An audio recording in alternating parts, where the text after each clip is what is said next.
सिद्ध चक्र मंत्र साधना और नवपद आराधना के इस दिव्य प्रोग्राम में आप सभी का स्वागत है।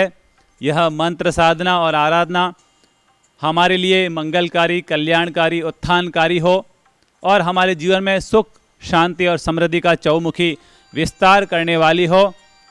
इस पूरी धरती पर प्रेम, शांति, आनंद और अहिंसा का विस्तार हो, ऐसी हम मंगल भावना भाते हैं। श्री प्रभु से मंगल प्रार्थना करते हैं।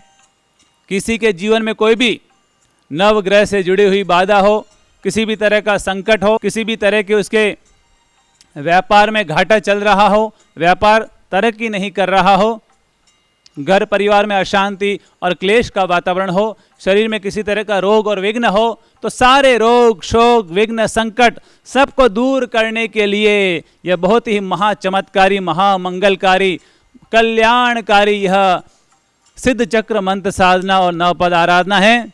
अब हम सिद्ध चक्र मंत्र साधना का श्री गणेश करते हैं। उससे पहले इस मंत्र साधना से जुड़ी हुई कुछ विशेष जानकारियां हम ले लेते हैं,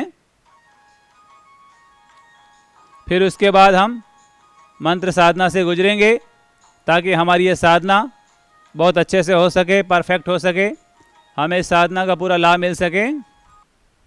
कहते हैं कि सिद्ध चक्र मंत्र साधना एक ऐसी चमत्कारी साधना है, ऐसी मंगलकारी साधना है जिसका आज से नहीं लाखों वर्ष पहले इसका श्री गणेश हो चुका है और अब तक करोड़ों करोड़ आत्माओं ने इस साधना के द्वारा सिद्धि को प्राप्त किया, सफलता को प्राप्त किया, शांति और मुक्ति को प्राप्त किया। अब तक हजारों हजार राजाओं, महाराजाओं ने और श्रद्धालु भाई बहनों ने तप आराधना के साथ इस मंत्र साधना का प्रयोग किया है और उन्हें अपने मनोवांछित परिणाम प्राप्त हुए हैं। तो अगर हम भी श्रद्धा भाव से, भक्ति भाव से, पूरे समर्पण भाव से इस साधना और आराधना का प्रयोग करते हैं तो हमारी कोई भी मनोवांछा है वो अवश्य पूरी होगी। हमारे जीवन में कोई भी रोग, शोक, संकट, विघ्न, बाधा है तो वो दूर होगी और हमारे जीवन में चौमुखी तरक्की के रास्ते खुलेंगे, चौमुखी उन्नति के रास्ते खुलेंगे। कहते हैं कि वर्ष में 2 बार, मार्च और अप्रैल और सितंबर, अक्टूबर, ये 3 से 4 महीने का समय ऐसा होता है जिसमें मौसम दिन भी बराबर होता है और रात भी बराबर होता है। दिन भी 12 घंटे का होता है और रात भी 12 घंटे की होती है, यानी कि जो प्रकृति है वो बिल्कुल संतुलन अवस्था में होती है।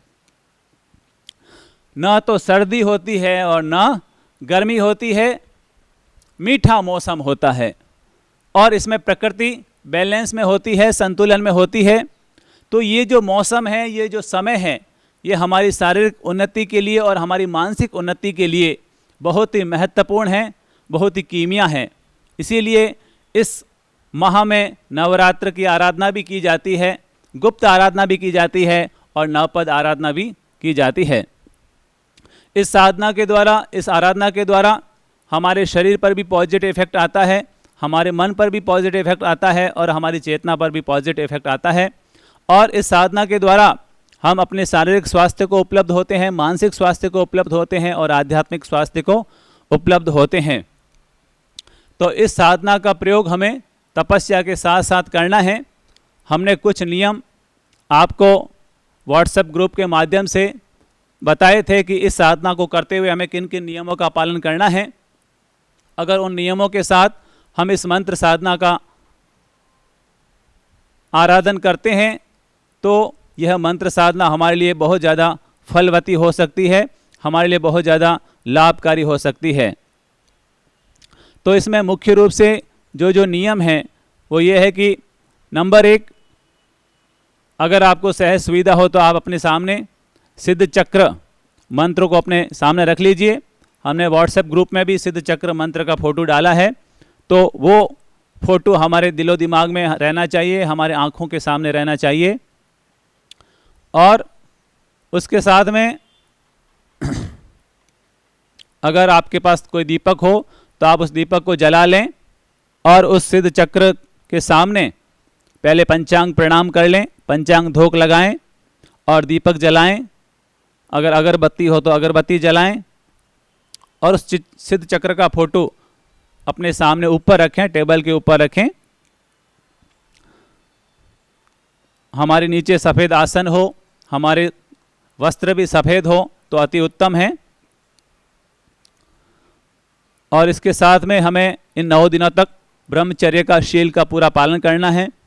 और जो अभी हम यहाँ पर साधना करेंगे, रात को सोने से पहले भी हमें इसी साधना का सुविधा अनुसार जितना हमारे पास समय हो उसके अनुरूप हमें साधना करनी है।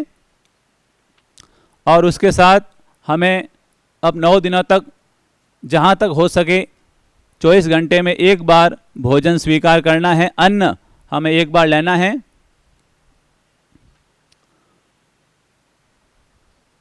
और अगर आप